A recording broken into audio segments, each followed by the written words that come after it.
अस्सलाम वालेकुम साइटेरियंस, मैं हारिस अज़मी प्रोफेशनल एस्ट्रोलॉजर आपकी खिदमत में हाज़िर हूँ इस हफ़्ते की एस्ट्रोलॉजिकल रिसर्चेस लेकर। ये वीक 7 अगस्त से 13 अगस्त के दरमियान वाले जो दिन हैं उनसे मुतल्लिक है। इन 6-7 दिनों में वीनस नाम का एक प्लैनेट, जिसे हम planet of love and care मानते हैं, वो आपके 9th एंगल पर आ जाएगा। जिस तरह अल्लाह ताला ने सूरज के ज़िम्मे रोशनी देना लगाया है और जैसे ही वो तुलू होता है वो रोशनी देना शुरू कर देता है और फिर वो अपनी रोशनी को कई हिस्सों में कन्वर्ट करता है। जैसे सुबह का वक़्त डिफरेंट है, दोपहर का वक़्त डिफरेंट है, शाम का वक़्त डिफरेंट है। ये उसकी एंगुलर बिहेवियर्स हैं, जिन जिन एंगल्स पर वो गुज़रता जाएगा वो कभी तेज़, कभी मध्यम, कभी रोमांटिक, कभी उदासी और कभी फिर रात की चादर ओढ़ लेगा। इसी तरह दीगर प्लैनेट्स भी तलू होते हैं, ऑर्बिटल मूवमेंट करते हैं और फिर ग्रूव हो जाते हैं। लेकिन हम लोगों ने एज एस्ट्रोलॉजर इन्हें 12 मुख्तलिफ मंजिलों में डिवाइड कर लिया है। उससे जब ये एक नई मंजिल इख्तियार करते हैं तो उसका बिहेवियर बदलता है। हम लोगों ने वो मंजिल, उसका एक गैप इसीलिए क्रिएट किया कि उसके जो चेंजेस हैं उसको रीड किया जा सके। वीनस इस वक्त 9वीं मंजिल पर पहुंच चुका है, या 9वें लेवल पर पहुंच चुका है, या 9वें घर में पहुंच चुका है। ये सब एक ही चीज़ के मुख्तलिफ नाम हैं। इस एंगल पर वीनस काफ़ी प्रोडक्टिव है।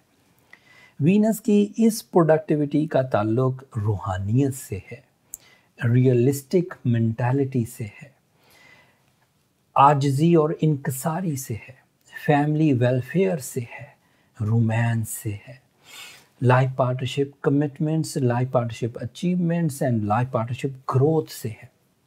वीनस 9th एंगल पर सूरज के साथ है। सूरज ऑलरेडी 9th एंगल पर है एंड वीनस 11 अगस्त को सूरज के साथ जाकर एक फ्रेंडली डिस्टेंस पे रहता हुआ अपनी प्रोडक्शन देगा। अगर वीनस और सूरज इकट्ठे हो जाएं या क्लोज हो जाएं तो उसे कम्बस्ट सिचुएशन कहते हैं।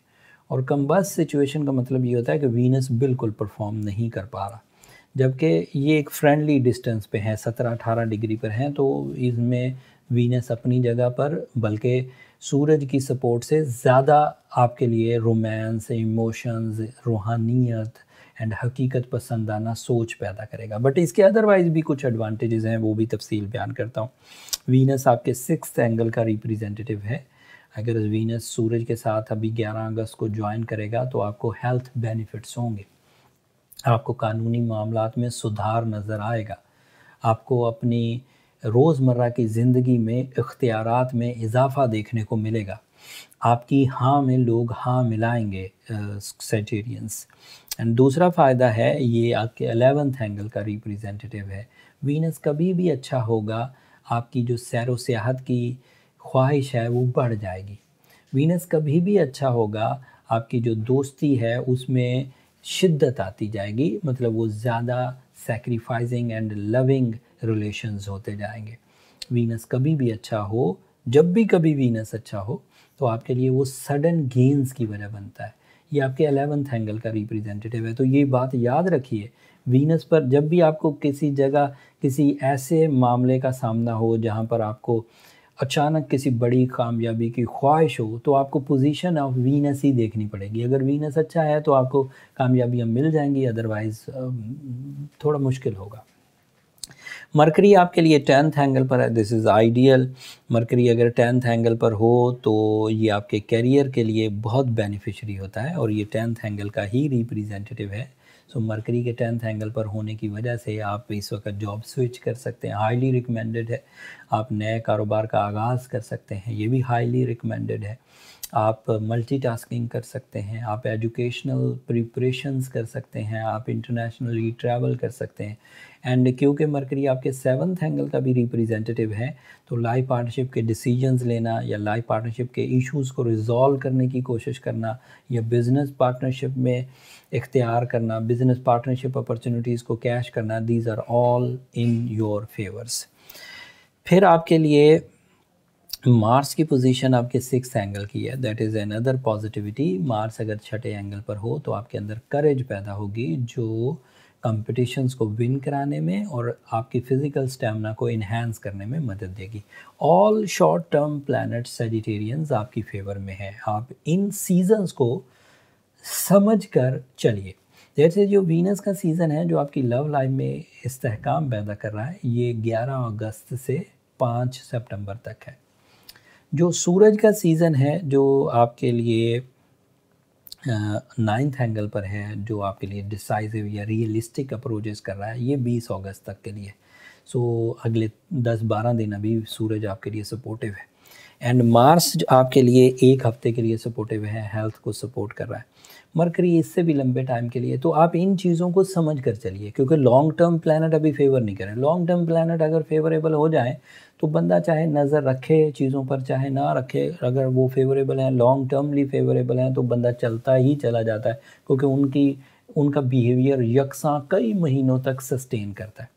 बट शॉर्ट टर्म्स अगर हमें ध्यान रखना हो तो फिर हमें वक्त की हर नब्ज़ को चेक करना होगा।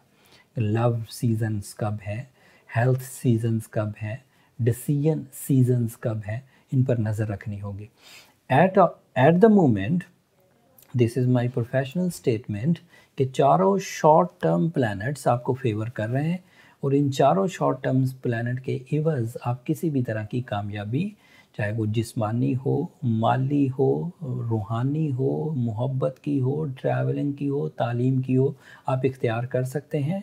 सैटर्न एंड जुपिटर की रेट्रोग्रेशन आपको तंग नहीं करेगी। चे जाए कि जुपिटर आपका रूलिंग प्लैनेट है, लेकिन उसके बावजूद वो आपको तंग नहीं करेगी। बट अगर आप उसकी तंगी महसूस करें, आप फितरत में ड्राई हो जाएं, या आप नॉन डिसाइसिव हो जाएं, या सिकनेस का शिकार हो जाएं, तो फिर आपको रूबी पहनना चाहिए या ब्लू सफ़ायर पहनना चाहिए। ये ऐसे स्टोन्स हैं जो आपकी एनर्जीज़ को बूस्ट कर सकते हैं, जो आपकी नेचुरल स्किल्स को री-स्ट्रेंथ कर सकते हैं। एंड टाइम बिहेवियर्स को प्लेजेंट करने के लिए आप सूरह शम्स को भी ज़रूर तिलावत करें 5 दफ़ा एक दिन में, उससे भी टाइम बिहेवियर स्मूथली परफॉर्म होते रहेंगे। लेकिन ये जनरल रेमेडीज़ हैं। अगर आप इन जनरल रेमेडीज़ को ऑलरेडी फॉलो कर चुके हैं एंड एडवांटेजेस नहीं मिले, तो फिर आपको अपनी पर्सनल कैलकुलेशंस की तरफ जाना चाहिए। उससे ये बात फाइंड आउट हो जाएगी कि रियल प्रॉब्लम्स कहाँ हैं और उसे कैसे रिजॉल्व किया जा सकता है। उसके लिए नंबर नीचे चलते रहते हैं, आप इन पर रब्ता करके अपने लिए टाइम ले सकते हैं, बट वो फ्री फोरम नहीं है साइटेरियंस, होपफुली आप अंडरस्टैंड करेंगे। अगले हफ्ते अब सूरज एक नए एंगल पर जाएगा, मार्स एक नए एंगल पर जाएगा। इन नए एंगल्स की डिटेल्स मैं कमिंग वीडियो में ज़रूर आपकी खिदमत में पेश करूँगा। तब तक के लिए मुझे इजाज़त दीजिए। दुआओं में ज़रूर याद रखिएगा। चैनल को सब्सक्राइब करना मत भूलिएगा। आपकी सब्सक्रिप्शन हमारी हौसला अफजाई की वजह बनती है। अगले हफ्ते तक के लिए अल्लाह ने के बाद।